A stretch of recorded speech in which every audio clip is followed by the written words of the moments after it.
Salut tout le monde, bienvenue sur ce 18e épisode de la série pour créer un FPS en multijoueur avec Mirror et Unity. On se retrouve aujourd'hui pour ajouter le tableau des scores, ou le scoreboard en anglais. C'est un écran qui est présent dans la quasi-totalité des FPS, et il va simplement nous permettre de garder un œil sur les statistiques de la game. On va voir quels joueurs sont présents, combien d'éliminations ont été effectuées par tel ou tel joueur, combien de morts ont été subies par tel ou tel joueur, et on peut potentiellement ajouter d'autres informations comme le ping, le ratio, etc. On va commencer aujourd'hui avec une version assez simple, on va mettre en place le système pour afficher et désafficher ce menu directement en jeu. On affichera la liste de tous les joueurs présents ainsi que leur nombre d'éliminations et de morts. Peut-être que par la suite on améliorera le système pour ajouter plus de choses. Je suis dans la scène habituelle, donc ma sample scene. Je vais glisser dans la scène une préfob qui est le Player UI. C'est dans le Player UI qu'on a ajouté à l'épisode précédent le système de menu pause, et on va également ajouter dans le Player UI une fenêtre qui va nous permettre donc d'afficher et de désafficher ce tableau des scores. Je vais passer en vue 2D. On va commencer par créer donc ce fameux tableau, et ensuite on fera toute la partie script pour le remplir dynamiquement. On va pouvoir sur Player UI faire un clic droit, UI, on va ajouter un panel. Automatiquement ce panel il va prendre toute la taille de notre canvas, nous on va faire quelque chose d'un petit peu plus petit. Je vais commencer par changer la couleur. Comme je l'ai fait pour le menu pause, je vais mettre ce fond en noir, mais je vais laisser un petit peu de transparence, comme ça on pourra toujours voir à travers le menu. Je vais maintenant diminuer un petit peu la taille. Alors ce que vous pouvez faire pour modifier la taille d'un élément depuis son centre, c'est vous attrapez l'un des coins du panel, comme je le fais ici, et vous maintenez la touche Alt. Et vous pouvez voir qu'automatiquement le redimensionnement va toujours se faire depuis le centre. Donc vous allez pouvoir ajouter facilement une fenêtre au centre de l'écran, mais avec une petite bordure autour. Donc voilà ce que ça donne dans l'onglet Game. On aura ici une fenêtre qu'on pourra afficher et désafficher avec la liste des joueurs, leur nombre d'éliminations, de morts, etc. Sur ce panel, on va modifier le Rect Transform. On va juste mettre Center, vu qu'il est censé être bien placé au milieu de l'écran, toujours relatif au centre de l'écran. On peut le renommer ce panel en Scoreboard. On va y ajouter un titre pour qu'on puisse savoir qu'est-ce qu'on est censé avoir dans cette fenêtre. Donc on peut faire un clic droit sur Scoreboard, UI, texte. Le texte qu'on a ici, moi je vais le modifier en Scoreboard. Vous pouvez mettre tableau des scores hein, si vous voulez mettre tout votre jeu en français. Je vais changer l'alignement ici au centre. Je vais changer la couleur du texte en blanc. Je vais passer le font style en bold et surtout je vais augmenter la taille de la police pour que on voit bien ce qui est écrit. Je vais mettre par exemple 64 et je vais le mettre quasiment tout en haut. Je vais laisser une toute petite, un tout petit décalage au-dessus du titre. Et voilà le titre de mon tableau des scores. On peut voir dans l'onglet Game ce que ça donne, c'est pas trop mal. Launcher de ce texte, on va le mettre en top center, donc pour qu'il soit bien relatif par rapport à son parent, donc le scoreboard, sur son haut et sur son centre. On va ensuite ajouter à l'intérieur de notre panel ici un contenant dans lequel on va pouvoir ajouter une ligne pour chaque joueur. Donc ça va être le parent de toutes les lignes des joueurs.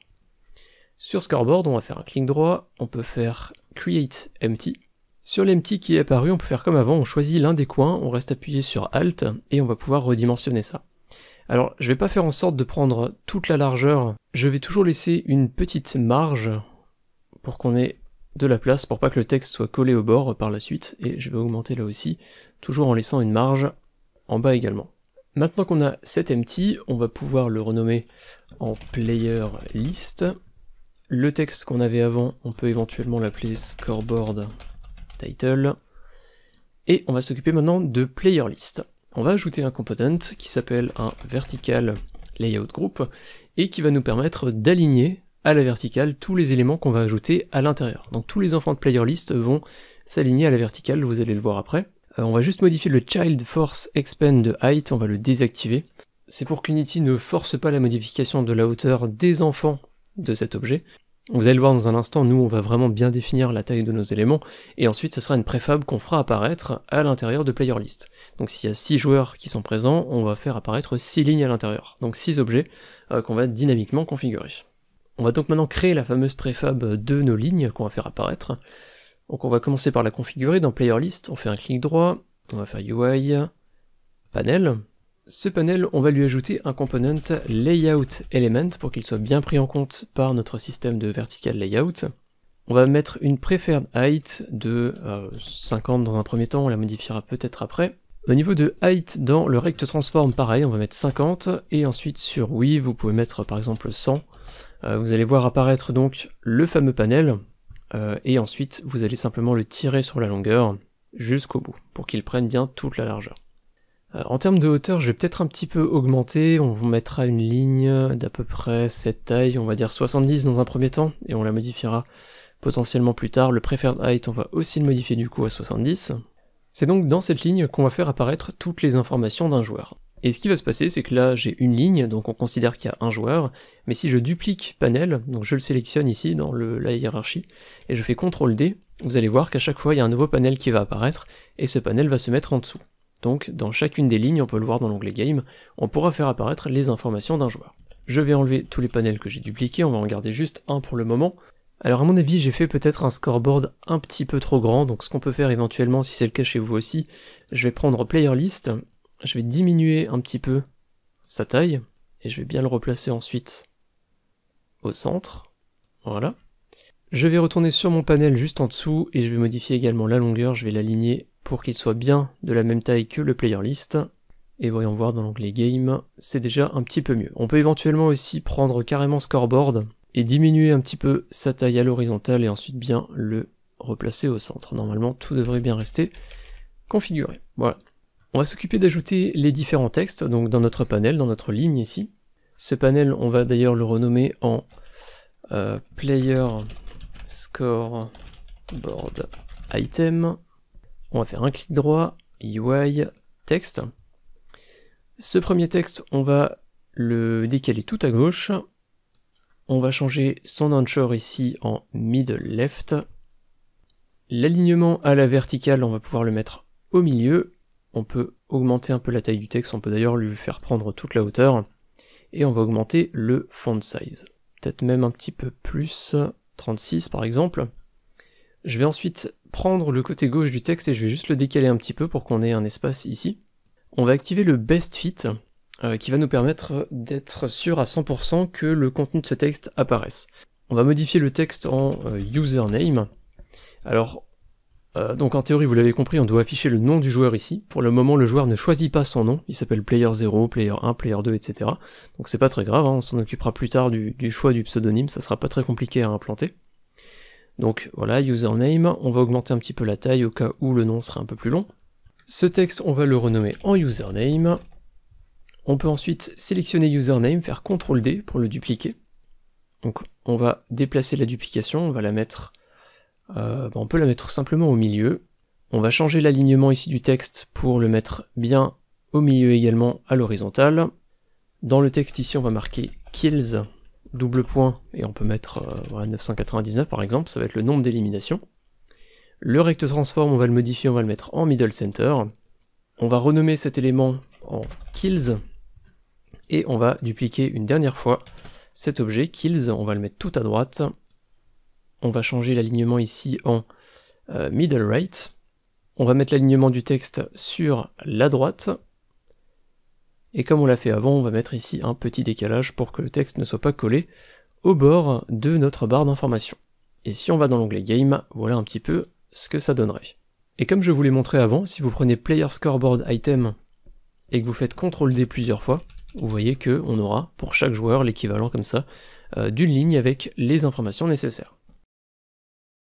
Ok, on va revenir dans la scène. Donc le dernier élément que j'ai dupliqué, on va le renommer celui-là en def, et on va mettre pareil, def, double point, 999. On va peut-être éventuellement modifier un petit peu juste le design de la ligne, parce que si on va dans l'onglet Game, c'est pas tout à fait facile à lire. Les trois textes que j'ai ici, username, kills et def, je vais tous les sélectionner en même temps, et je vais modifier color ici, je vais simplement le mettre en blanc. Le username, je vais le mettre également en bold, donc en gras, ça va nous permettre de mieux faire ressortir l'information principale, on va savoir qui est dans la partie. Et ce que vous pouvez également faire, si vous le souhaitez, sur Player Scoreboard Item, vous avez l'image de fond qui est ici et que vous pouvez éventuellement désactiver. Ça fonctionnera toujours. Donc là, on aurait juste du texte qui serait bien aligné, et comme toujours, si je duplique l'élément Scoreboard Item, on a bien la liste de tous les joueurs avec leurs informations qui apparaissent. Donc moi je vais rester sur un design extrêmement simpliste, celui que vous avez à l'écran, mais qui va nous permettre de facilement lire les informations et surtout de le faire rapidement. Également, je ne vous l'ai pas montré, mais encore une fois, si vous dupliquez ces éléments Player Scoreboard Item sur Player List, vous pouvez ajuster ici le spacing, qui va vous permettre d'augmenter ou de diminuer l'espacement entre les différentes lignes. Encore une fois ici, à vous de voir, par défaut il est sur 0, c'est pas trop mal, on peut éventuellement l'augmenter un petit peu. Moi je vais peut-être me mettre à 10, comme ça on a bien une belle séparation entre chacun des joueurs. Et encore une fois, toutes les duplications je vais les supprimer, je ne vais en garder qu'un seul pour l'instant. On va prendre le scoreboard item qui nous reste et on va faire un glisser-déposer dans le dossier prefab. On va donc pour chaque joueur faire apparaître cet objet, cette ligne, et on va dynamiquement remplir les informations. Cela étant fait, on peut supprimer Player Scoreboard Item, on peut désactiver Scoreboard, l'objet, donc on ne le supprime pas, on va juste le désactiver, et sur Player UI, vous pouvez faire un Override, Apply All. Avant de remplir les informations du tableau, on va déjà s'occuper de le faire apparaître et de le faire disparaître.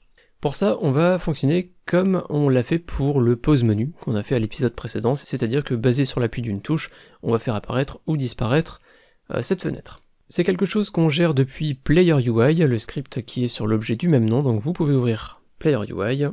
On va, comme on l'a fait pour le pause menu, ajouter une variable, donc vous pouvez même carrément copier ce que vous aviez fait ici avec le pause menu, et on va juste l'appeler scoreboard.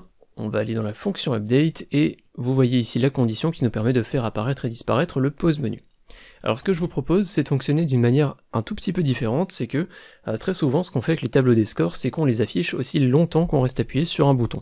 Donc c'est pas un affichage des affichages comme un menu pause par exemple, et une fois qu'on a terminé notre lecture, notre analyse du tableau, on a juste à relâcher la touche et automatiquement le scoreboard va disparaître.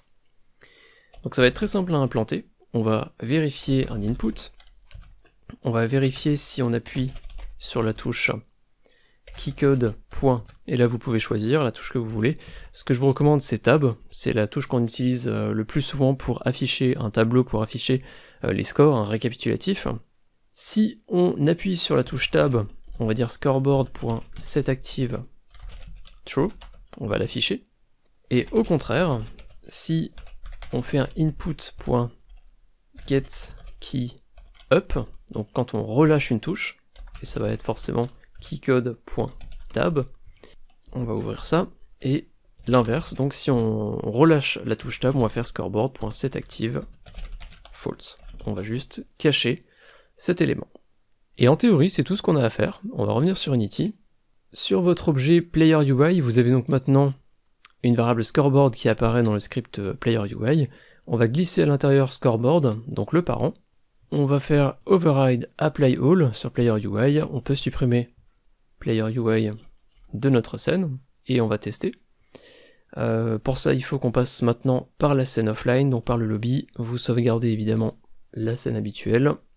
On va appuyer sur play, on va faire host, et maintenant si je reste appuyé sur tab, on peut voir le scoreboard qui apparaît, et lorsque je relâche ma touche, le scoreboard disparaît. Et du coup vous pouvez tester, si vous appuyez juste une fois sur tab, vous allez voir le scoreboard apparaître et disparaître. Donc nous il faut qu'on reste appuyé pour avoir les informations.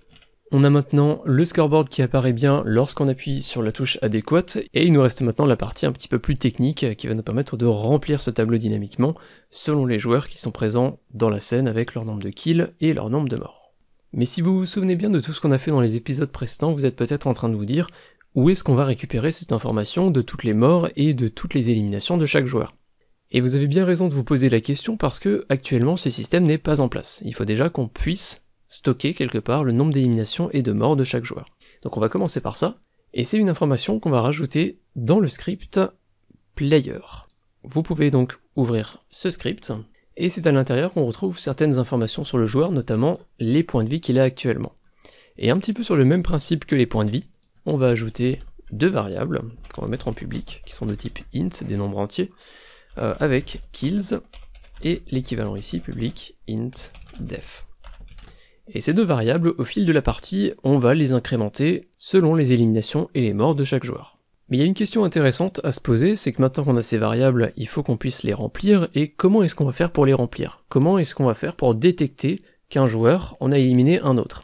Et donc que le joueur qui a éliminé, on doit lui incrémenter son nombre d'éliminations, et le joueur éliminé, on doit lui incrémenter son nombre de morts. Et bien ça, on va pouvoir le gérer depuis ce même script player, mais également depuis un autre script dont on va avoir besoin. Donc on peut revenir sur Unity et on va ouvrir notre script player shoot. On va commencer par player shoot. On a une méthode du même nom, shoot, dans laquelle on appelle cmd player shot. Dans cette méthode, on passe le nom de l'objet qu'on a touché, qui est forcément un joueur, hein, on vérifie le tag juste au-dessus, et à cet objet, on lui passe le nombre de dégâts. Donc, implicitement, on sait déjà quel joueur a tiré sur lequel. Et si le joueur qui a été touché n'a plus de points de vie et qu'il est éliminé, on sait à cause de quel joueur c'est arrivé. On sait quel joueur lui a asséné le coup fatal. Mais pour l'instant, tout ça c'est très implicite. Il va donc falloir qu'on fasse une petite amélioration de ce système pour bien savoir quel joueur a touché lequel. Ce qu'on va pouvoir faire, c'est au moment où on appelle cmd player shot avec le joueur touché et le nombre de dégâts, on va également passer à un troisième paramètre, qui pour le moment sera juste transform.name. Player shoot étant sur chacun de nos joueurs, transform.name va correspondre au nom du joueur qui a effectué le tir. Dans la méthode cmd player shot, il faut qu'on adapte les paramètres qu'on reçoit, il faut qu'on en ajoute un supplémentaire, et ce paramètre va être de type string, et on va simplement l'appeler source ID. Ça va être l'identifiant de la source du tir. En gros, c'est le nom du joueur qui a tiré. Dans cette méthode player shot, on indique quel joueur a été touché. On va récupérer concrètement le joueur, son script player, et on va ensuite lui effectuer les dégâts. Ce qu'on va ajouter en plus, dans RPC take damage, cette méthode qu'on appelle, on va passer le source ID. Et maintenant, on va juste retourner dans notre script player qu'on avait ouvert tout à l'heure, et on va pouvoir facilement incrémenter kills ou def. Donc on va chercher notre méthode RPC take damage, qui est ici. Il faut qu'on ajoute un paramètre, forcément vu qu'on en envoie un supplémentaire, la source des dégâts, qu'on peut toujours appeler source ID. Et dans l'éventualité où le joueur qui a été touché n'a plus de points de vie, et qu'il est donc mort, on va passer à die notre source ID. Et basé sur cette information, donc la méthode die elle est juste en dessous, on va également l'adapter, string source ID. Avec cette information, si le joueur est éliminé, on sait qui l'a éliminé et on va pouvoir procéder aux modifications des statistiques. On peut d'ailleurs le faire directement au début de la méthode, juste après le isDead égale true. On va commencer par récupérer le fameux joueur qui a effectué le tir et qui a donc éliminé le joueur. Donc on va récupérer un élément de type player qu'on va appeler source player qui va être égal à GameManager, point. Et dans GetManager, on a une méthode qui s'appelle getPlayer qu'on avait créée il y a quelques épisodes et qui va nous permettre de récupérer un joueur basé sur son nom. Et donc là, on peut juste passer source ID. Automatiquement, on va récupérer le script player du joueur qui a effectué le tir. Et vous l'avez vu avant, dans ce script player, on a ajouté les informations d'élimination et de mort. Donc là, il ne nous reste plus qu'à incrémenter les bonnes informations.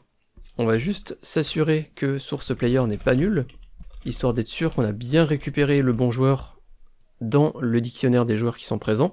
Pourquoi on fait ça? Parce que théoriquement on est toujours censé avoir un joueur tireur et un joueur receveur, mais par la suite on pourrait potentiellement avoir un joueur qui va tomber dans le vide ou qui va s'éliminer lui-même en faisant exploser un baril, et du coup là on n'aura pas de source player.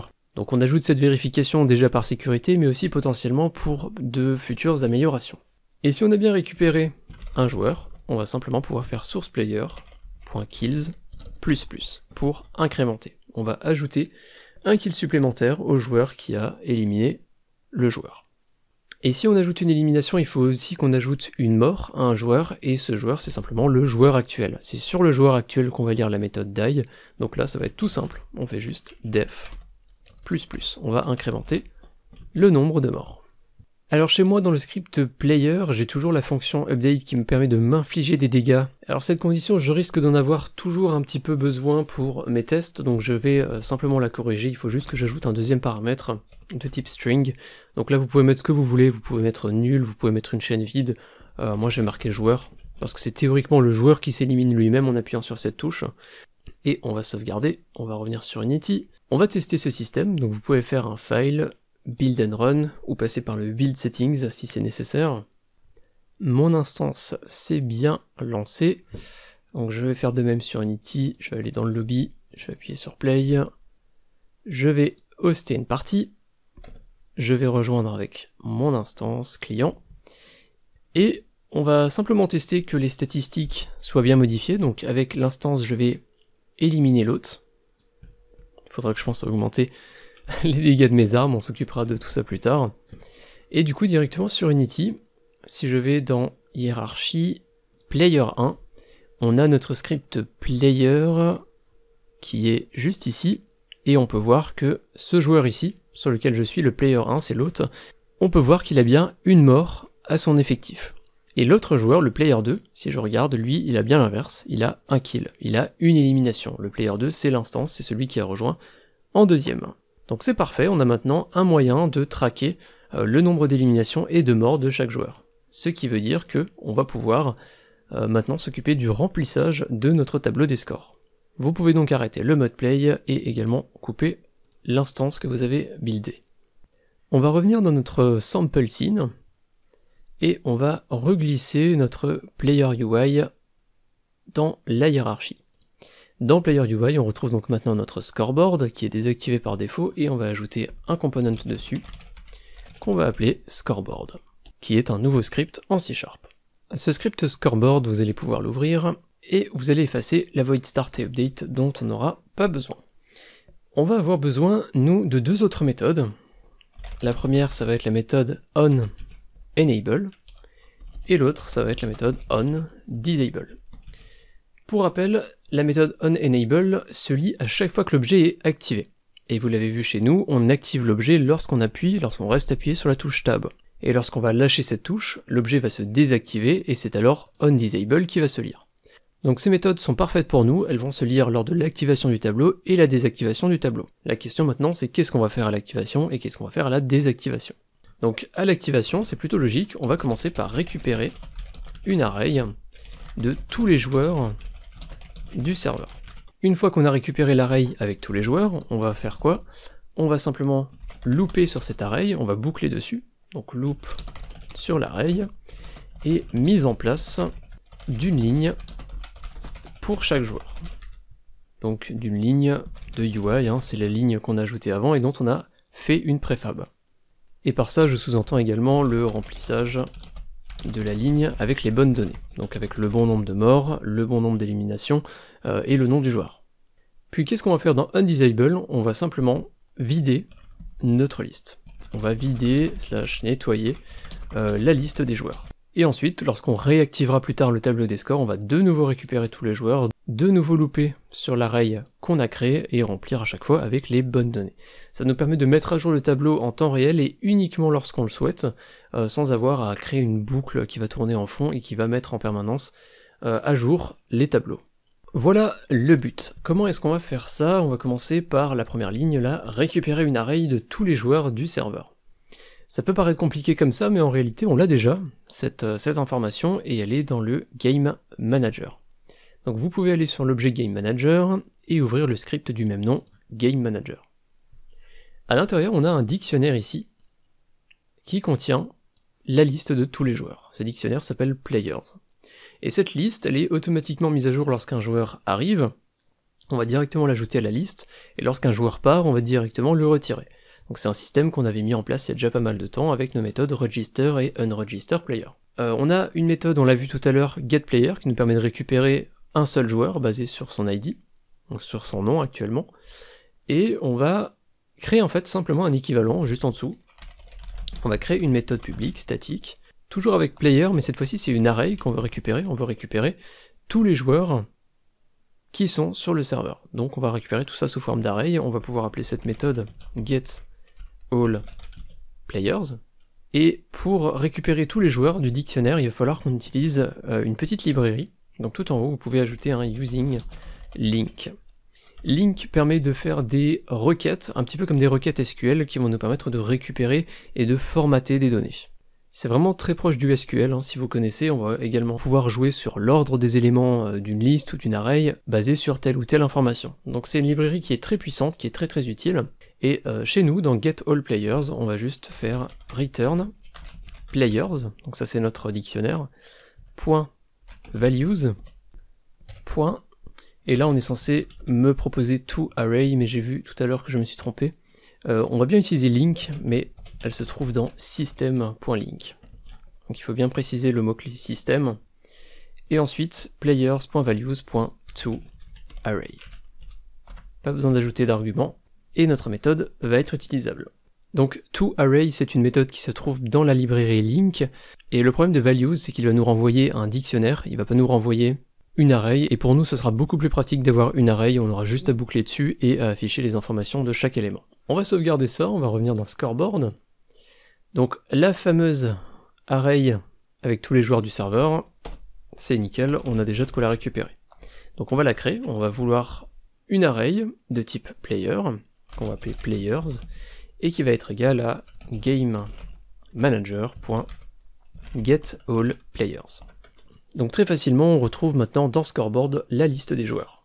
Avant de mettre directement en place la partie UI, on va juste tester que cette récupération des joueurs fonctionne bien. Donc on va créer une boucle for each, vous tapez for each, vous appuyez 2 fois sur tab, automatiquement Visual Studio va vous créer le template, donc la variable elle va être de type player, on va appeler l'objet sur lequel on boucle player, et il se trouve dans la collection players, qui est donc celle qu'on a juste au-dessus. Et pour chacun des joueurs présents dans la session, on va faire un debug.log, on va afficher dans la console des informations. On va commencer par afficher player.name, plus, ici on va mettre un séparateur, vous pouvez mettre espace-espace par exemple.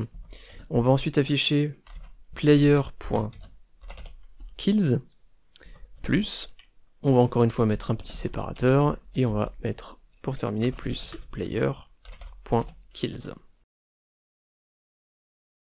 On va sauvegarder, on va revenir sur Unity. Le player UI que vous avez dans la scène, override, apply all, on le supprime.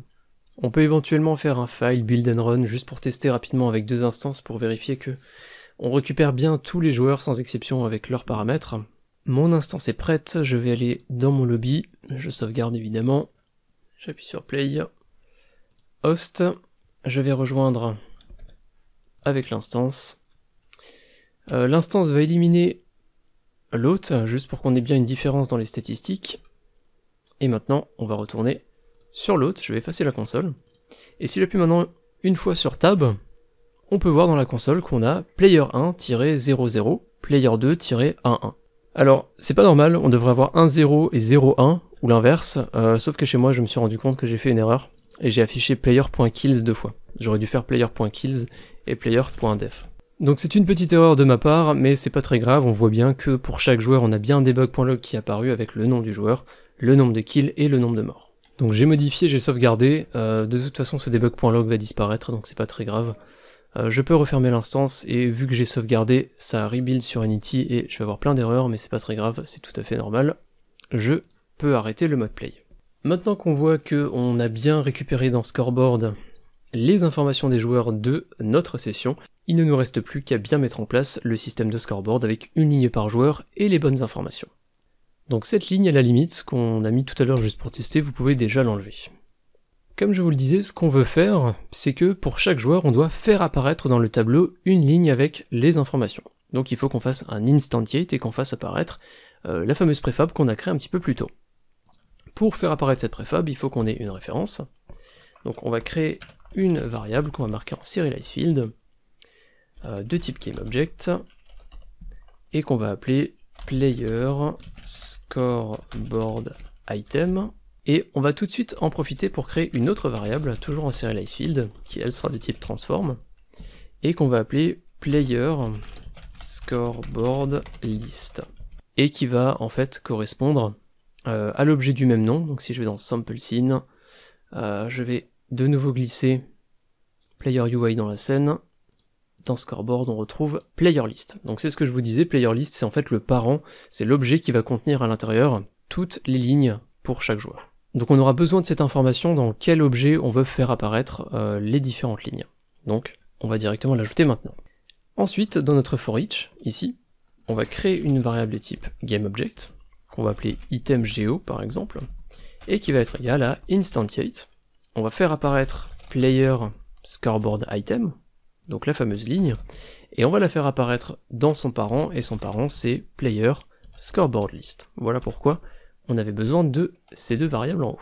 Une fois qu'on a fait apparaître la ligne, il va falloir qu'on la configure. Mais ça, on va pas le faire directement depuis le scoreboard, on va le faire depuis un autre script qu'on va ajouter directement sur la préfab de notre ligne. De cette manière, ça sera un petit peu plus propre et on aura en quelque sorte les lignes qui vont s'auto-configurer. Pour ça, on va revenir sur Unity. Vous pouvez aller dans votre dossier prefab et vous allez chercher la fameuse prefab qu'on a créée tout à l'heure qui s'appelle Player Scoreboard Item. Sur cet objet, on va ajouter un script qui va porter le même nom, Player Scoreboard Item. Vous allez créer ce script et vous pouvez directement l'ouvrir dans Visual Studio. On va effacer les méthodes qu'on a par défaut. Et c'est donc ce fameux script qui va auto-configurer chacune des lignes. On va juste lui passer les informations et lui il va directement remplir les différents textes de la ligne. Pour faire ça, il va falloir qu'on ait une référence à chacun de nos textes. Le texte avec le pseudo du joueur, celui pour les éliminations et celui pour les éliminations. Donc on va créer trois variables en serialized qui vont être de type texte. Le type texte ne va pas nous être proposé parce qu'on a besoin de using Unity Engine, alors pas editor mais bien engine.ui pour utiliser le type texte. Le premier on va l'appeler username text. On va ensuite en ajouter un autre, vous pouvez éventuellement copier-coller, ça ira plus vite. Le deuxième on va l'appeler kills text. Et le dernier ça va être def text. On va ensuite créer une méthode qu'on va appeler setup pour la configuration. Cette méthode on va la marquer en public parce qu'il va falloir qu'on l'appelle depuis le scoreboard. Et elle va prendre trois arguments, username, kills et def. Et il ne nous reste plus maintenant qu'à dire que username text, donc l'objet qu'on a là-haut, .text, on va simplement mettre à l'intérieur username, donc on va en fait écraser le texte par défaut par le nom du joueur, et ensuite dans killsText, .text, on va faire un peu pareil. On va pas juste envoyer kills, déjà parce que ça fonctionnerait pas, c'est une int, il faudrait qu'on la transforme en string, mais également parce que afficher juste le nombre d'éliminations ou de morts, eh bien le joueur il saura pas à quoi ça correspond. Donc on va plutôt créer une string, kills, double point, et on va ajouter derrière kills, donc le vrai nombre de morts, et ensuite dans defText, on va faire pareil, .text égale def double point plus def. Et théoriquement, ce script devrait donc bien configurer de lui-même notre ligne avec les informations du joueur. On peut éventuellement enlever les systèmes collections qu'on a en haut, et on peut sauvegarder. On va revenir dans Scoreboard, donc là on l'a vu, on fait apparaître bien une ligne pour chaque joueur, et maintenant, sur l'objet qu'on a à apparaître, on va récupérer le script Player Scoreboard Item qu'on vient de créer.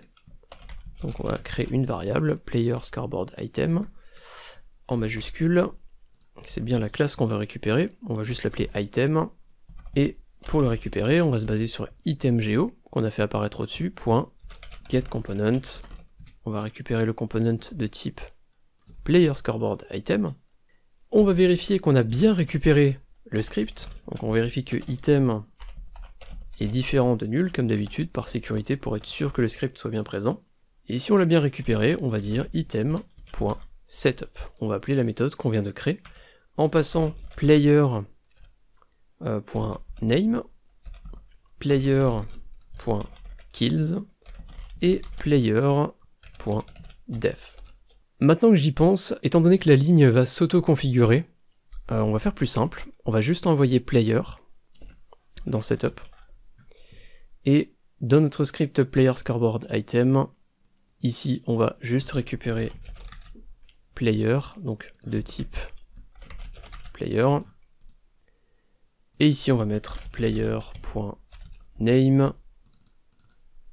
player.kills et player.def. C'est juste une question de préférence, mais le fait de passer juste un objet et de le configurer directement ici, ça sera mieux que de passer 3 paramètres. Ça sera un petit peu plus simple à comprendre pour notre système. Donc le commentaire qu'on a là, on peut l'enlever. On a effectivement bouclé sur l'array, on a mis en place une ligne pour chaque joueur et on a rempli la ligne avec les bonnes informations. Il ne nous reste plus que, dans le onDisable, à vider la liste. Et pour ça, ça va être très simple, on va de nouveau faire un for each, et on va dire que pour chaque transform, qu'on va appeler child, dans player scoreboard list, eh bien on va juste faire un destroy child.GameObject. On va récupérer tous les enfants qu'il y a dans le scoreboard list, donc toutes les lignes en fait, et on va les supprimer. On peut sauvegarder tout ça, et on va retourner sur Unity pour tester. Très important, dans la hiérarchie, on a notre player UI avec scoreboard. Dans scoreboard, il va falloir qu'on remplisse les deux variables qu'on a ici. Donc scoreboard item, ça va être la fameuse préfab, player scoreboard item. Et dans player scoreboard list, on va glisser l'enfant qu'on a ici, player list. Vous pouvez ensuite revenir sur player UI, faire un override apply all. Et autre chose très importante, il faut qu'on configure le player scoreboard item, donc la préfab que vous avez, vous la glissez dans la scène. On n'a pas besoin du visuel, nous ce qui va nous intéresser c'est juste de remplir les trois variables qu'on a ici, donc les différents textes dans le player scoreboard item script. Vous ouvrez simplement l'objet et vous glissez username dans username text, kills dans kills text et def dans def text. Sur scoreboard item, on va faire un override apply all, on supprime l'objet de la scène et on va pouvoir tester. Vous pouvez donc faire un file, build and run. Mon instance s'est lancée, donc sur Unity, je vais sauvegarder ma scène, retourner au lobby, appuyer sur play, je vais créer une partie, et je vais rejoindre avec mon instance. On va tester comme avant, je vais éliminer le joueur, je vais éliminer l'hôte depuis le client, et je vais retourner sur Unity, vu que l'écran est plus grand, ce sera plus agréable, et je vais rester appuyé sur Tab, et on peut voir qu'on a effectivement maintenant les bonnes informations. On voit player 1, donc l'hôte, qui a 0 élimination et 1 mort, et le joueur 2, qui est le client, qui lui a bien fait une élimination, mais n'a pas été éliminé. Du coup, avec l'hôte, je peux juste éliminer mon client, histoire de rééquilibrer la balance, et si je reste appuyé sur Tab, on peut voir qu'on est bien maintenant à égalité. Chaque joueur a éliminé l'autre joueur une fois, et s'est fait éliminer une fois. S'il le souhaite, l'hôte peut donc reprendre l'avantage en détruisant le client, et si on regarde dans Tab, on peut voir que le scoreboard se met bien à jour. On a donc réussi l'objectif d'aujourd'hui. Par la suite, on rendra ce système un petit peu plus personnel, parce que vous voyez que là le nom des joueurs c'est player 1 et player 2, donc c'est pas forcément très sympa. Dans la série initiale, j'avais mis en place avec vous un système de base de données, où les joueurs pouvaient se connecter à leur compte, et ils avaient donc leur propre pseudonyme qui était récupéré lorsqu'ils se connectaient au jeu. On pourrait potentiellement remettre ce système en place. Le problème c'est qu'à l'époque j'avais utilisé une asset pour faire ça, donc c'était très simple et très rapide à mettre en place. Le problème c'est que dans un premier temps, cet asset que j'utilisais à l'époque a été déprécié. L'asset existait toujours mais la base de données derrière ne fonctionnait plus, et par la suite je crois que l'asset a carrément été supprimé. Je me retrouve donc dans un dilemme qui est soit de me baser sur une asset mais qui potentiellement deviendra obsolète et supprimée avec le temps, ce que je n'ai pas trop envie de faire, ou alors l'autre choix c'est de vous montrer comment créer votre propre base de données en ligne, et ensuite de l'intégrer et de l'utiliser sur Unity. Ça serait très intéressant de faire ça, mais ça prendrait beaucoup de temps et on sortirait vraiment du paramètre game dev, parce qu'on passera plutôt sur du développement web avec la mise en place d'une base de données et sa structure, l'appel à la base de données depuis Unity avec des requêtes HTTP, bref, ça serait très intéressant, mais ça prendrait beaucoup de temps et on sortirait vraiment du périmètre de la série. Donc je suis encore en train de réfléchir à comment mettre ça en place, mais en attendant, ce qu'on pourra faire dans un prochain épisode, c'est simplement sur le lobby permettre aux joueurs avant de rejoindre une partie de choisir un pseudonyme et d'utiliser ensuite ce pseudonyme en partie. Et ce pseudonyme remplacera donc le player 1 ou player 2. Voilà donc quelques informations supplémentaires sur la suite de cette série. Je vous remercie d'avoir suivi cette vidéo jusqu'à la fin, j'espère qu'elle vous a plu. Un grand merci à tous les tipeurs du mois dernier qui sont affichés sur la droite de l'écran et sans qui cette vidéo n'aurait pas été possible. Si vous souhaitez soutenir vous aussi la chaîne, vous pouvez le faire à travers des dons sur les plateformes Tipeee ou Utip, au choix. Un grand merci d'avance à ceux qui y feront un tour, c'est grâce à ces dons que la chaîne continue d'exister et que son contenu reste disponible gratuitement sur YouTube. Également un remerciement spécial à Noxas, Pimclick, Damien, Magnetix, FRK74, X, Nomoe, David, Spock2018, Castelbern et Spyprog. Merci, c'est grâce à vous que cette chaîne est ce qu'elle est aujourd'hui. Je vous dis à très bientôt pour le prochain épisode de la série FPS multijoueur avec Mirror sur Unity. Portez-vous bien, salut!